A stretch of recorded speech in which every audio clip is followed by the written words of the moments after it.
Mixtape. Yes, we are here to talk about Mixtape. I've been MIA a bit from these channels, more about that even at the end of the video. But I wanted to come back and talk about Mixtape, specifically the reaction to it that has been powerful, to say the least. Mixtape's had a really just weird go of everything recently, and it's just a bit strange. So I want to talk about it. Those of you that are uninitiated, Mixtape is a new indie game that's come out. It'll be playing here roughly. It's this edge of adolescence story about three kids. You know, they've finished high school. That's the one, American stuff, and they're going off to college and all that, moving on to the next stage of their lives, basically.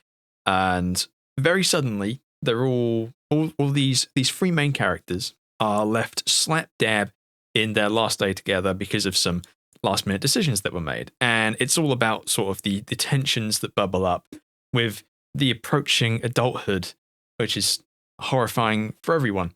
It's a pretty cool little game, in my opinion. It's got very nice animation, as you can see, really nicely presented. It's got that kind of Spider-Verse effect where the background is nice and smooth and the characters are all running at a slower frame rate to really make them pop and everything.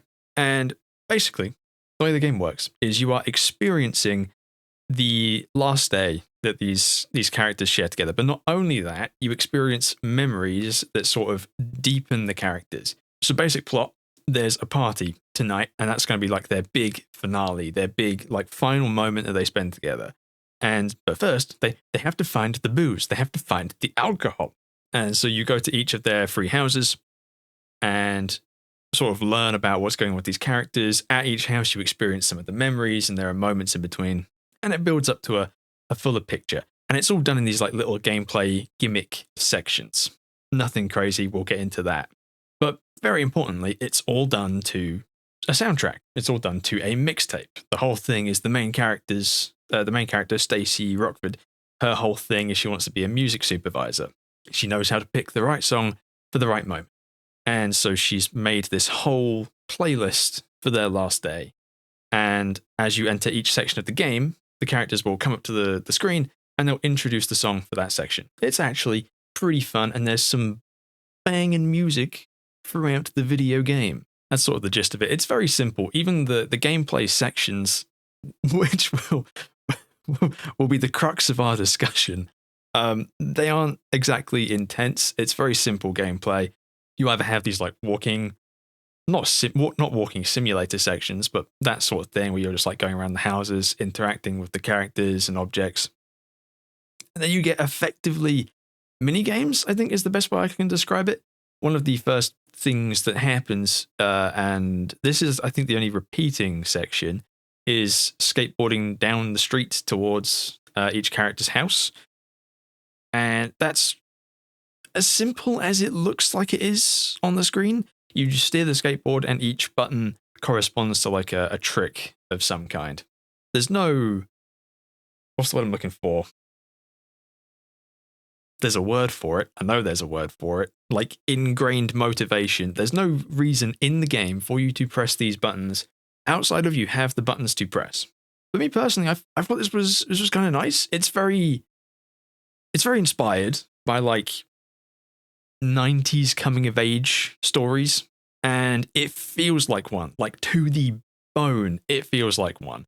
So the whole thing is, it's less about the gameplay mechanics, and it's more about the experience. It's more about going along with these characters on their journey. So while yes, the gameplay is restrictive, it works for what they're trying to do. It's more about getting you to engage with the piece. So there's one scene, for instance, where you stop at a pond of some description and you skip stones while the characters are just chatting along. They're going to keep talking, whether you throw the stones or not, but it's about engaging with the material, right? Which is kind of where a lot of the backlash has come from. But again, we'll get to that.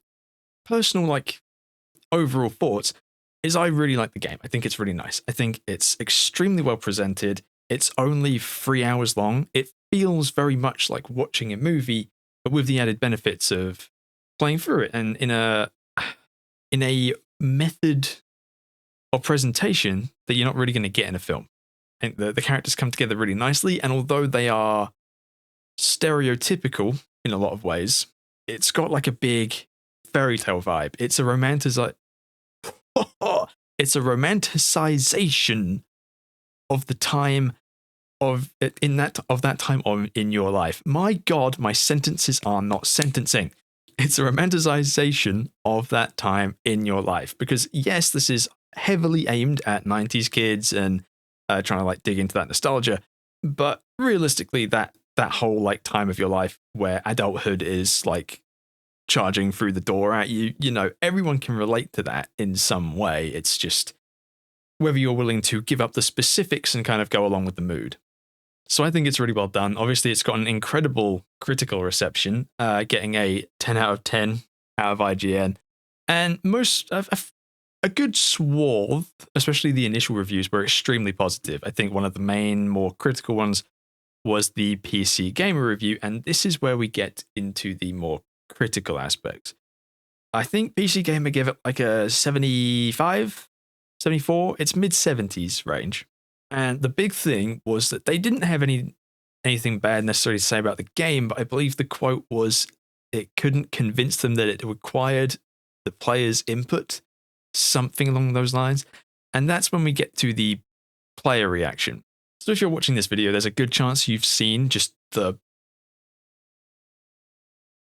clusterfuck, I think is the most appropriate word I can find, for the reaction to Mixtape, because there's a lot of gamers, for lack of a better word, who are seriously not pleased with how little gameplay there is. There's one section specifically that has been beaten like a dead horse over and over and over again. It's a running section. It kind of plays like a side scroller, like a classic side scroller, where the character's running along and you have to jump or slide to avoid the obstacles. There's some clips running around of people just straight up getting up and leaving during the section because nothing changes if you run into the obstacles or not. It's just like a slower sequence. Stacy will get past the obstacle one way or another. And this is like their big silver bullet for just absolutely dunking on the game, or saying it. I've seen people say it doesn't count as a video game. That, you know, it's the main thing they're using to just slander the entire thing, basically. And this is the big thing I want to talk about. So I get not being down with it. You know, if it doesn't work for you, then it doesn't work for you. That's chill. That's just personal preference. But I do think the reaction has been a bit strong, shall we say. The big thing for me is I think it demonstrates a wider point about how we view video games, about what they are actually capable of being.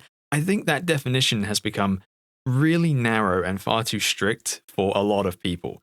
What I mean by that is if you were to like define a video game, right, just define it straight up, like go to the, like take it all down and go to the most base level. What makes a video game? It's the act of playing it. That's it. That's what defines video games from other mediums. And Mixtape does have that.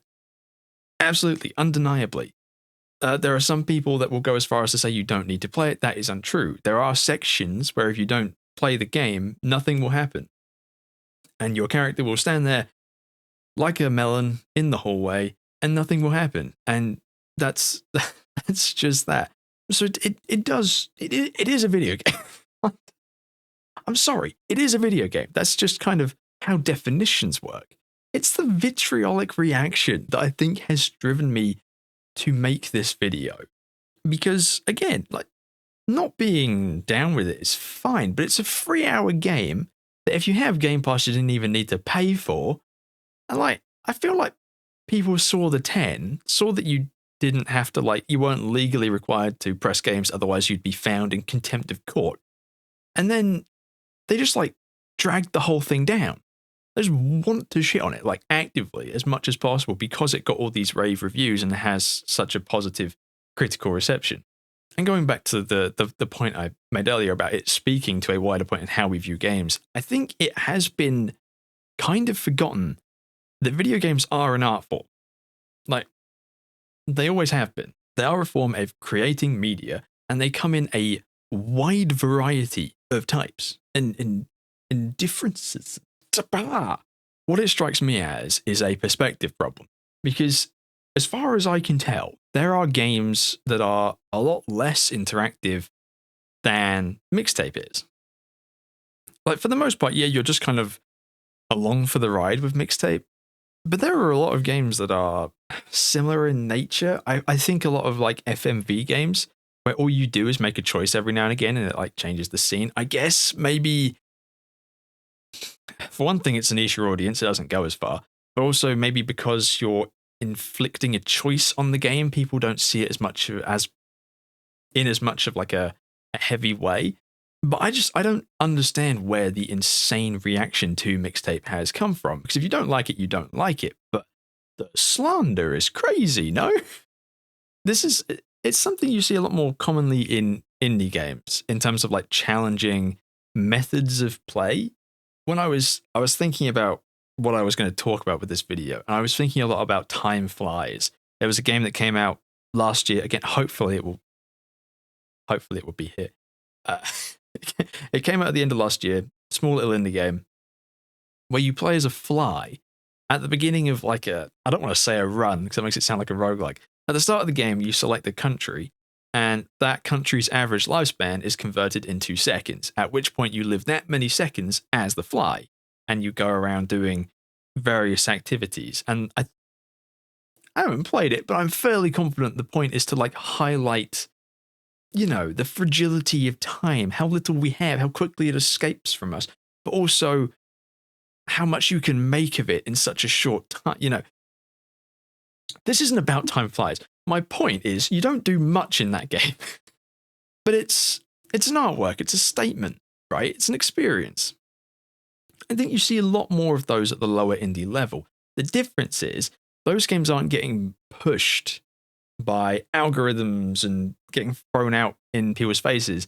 You know, Mixtape got rave reviews, and so it kind of spread everywhere.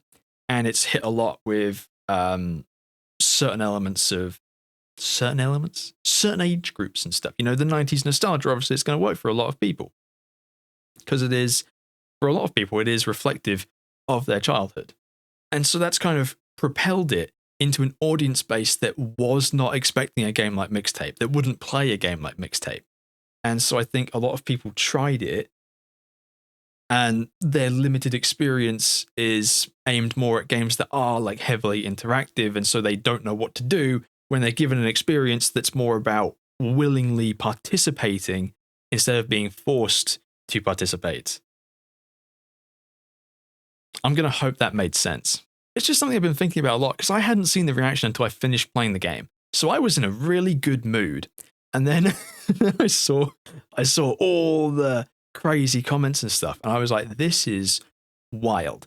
Now, I do think it's important to recontextualize that this is not everyone by any stretch of the imagination. As I always like to try and remind myself, the people making these comments are the people that are angry enough to make these comments. A lot of people are just too busy enjoying the game, and I'm actually going to check this.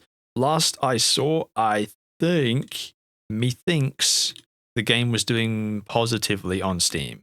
Yes, it's currently sitting at 20, what was I going to say? It's currently sitting at very positive 2,600 reviews. So it's doing perfectly fine, realistically speaking. It's just the people that are dogging on it really loudly. And it's coming from a lot of like higher streamers. I think there's a massive clip going around with Chibi Doki, the VTuber. And so that's going to populate downwards through all their audiences. It's just a whole thing. And it's just at moments like these, I think a lot about where gaming's ended up. It reminds me of film in a lot of ways. I'm a big film person. And you have the differences between blockbusters and like small budget international film, indie cinema, that kind of stuff. Most people don't watch that kind of stuff. And if they did watch that kind of stuff, they would be completely befuddled because they don't have the perspective, they don't have the experience. I think it's kind of a similar thing that's happened here with Mixtape. Mixtape went way further than it was originally intended to. And in doing so, it kind of broke into a more mainstream audience who's expecting a more mainstream type of game. You know, when when smaller games do break out into the mainstream, it's normally stuff that has like a gameplay center, stuff like recent examples being stuff like Balatro, the various many roguelikes, stuff like Expedition 33, which obviously has a fantastic story, but is also very heavy on the gameplay. I think mainstream audiences specifically expect more of that kind of thing. And so I think that's kind of where the reactions come from. I'd ask you to give it a bit of a chance. Like, I just wish people would be a bit kinder to experiences they aren't used to. I think a lot about that sequence, that running sequence in Mixtape. During this sequence is toward the end of the game. The story has hit the classic low point. The characters hit their lowest bar, and emotional tensions are at an all-time high. And this whole running sequence is basically trying to outrun time without spoiling it. You know, if Stacy were to be a bit slower and fail, you know, it would be catastrophic in the world of the story. So in my head, what makes you get to that point and just not press anything? That's what I keep thinking about. Why did people figure out that you could just walk off and not press anything? If you weren't that interested, like, why'd you keep playing? I don't know. It just doesn't make sense to me. It just doesn't make sense to me. And that's kind of what I want to make the point of this video, is that I don't think people are very willing to meet projects where they're at now. Either the game comes to them and works on their expectations, or it doesn't work.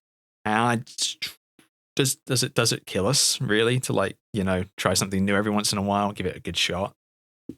Does it? Because I think if you judge Mixtape on what it's trying to do, I think it does a fantastic job. That's just me, though. So that's more or less it for the video. I yapped way longer than I meant to. Yeah, it's good to be back, honestly. This is going to be going on the second channel. And basically, what's going on with the main channel is I'm trying to make videos more purposeful. I'm trying to make them really worth watching. So I'm not making videos on whims over there. I'm very actively working on the Resident Evil series right now, because I've been saying I'm going to do that for like 2 years now. So I'm very actively doing that. It's going to come out when it's fucking good and ready. But I still want to make stuff because I'm getting really restless. And there's been a few games recently that I've played that have been really interesting, like Mouse PI, Pragmata, stuff like that I haven't made any videos on, and I kind of regret not doing that. So what I'm going to do, review type stuff, current game type stuff, the should you play stuff that I started doing over on the main channel, that will probably come over here. And I'm going to start doing these more off the cuff, unscripted, chill, talky videos with the green screen here. And we're going to try and do this on a more regular basis. I'm not going to promise consistent videos, but they should be a lot more consistent. Yeah, I might even do another one. I've been playing a lot of Diablo 4, and I'm very tempted to talk about that. So I might be back in like a week or so. Who knows? Yeah, that's it for the video. Thanks. Like, comment. Tell me if you actually enjoyed this. Please, that would be helpful. And subscribe if you're wanting to keep up. And if not, then I don't know. Fuck you. Toodles. I'll see you in the next video. There's the button.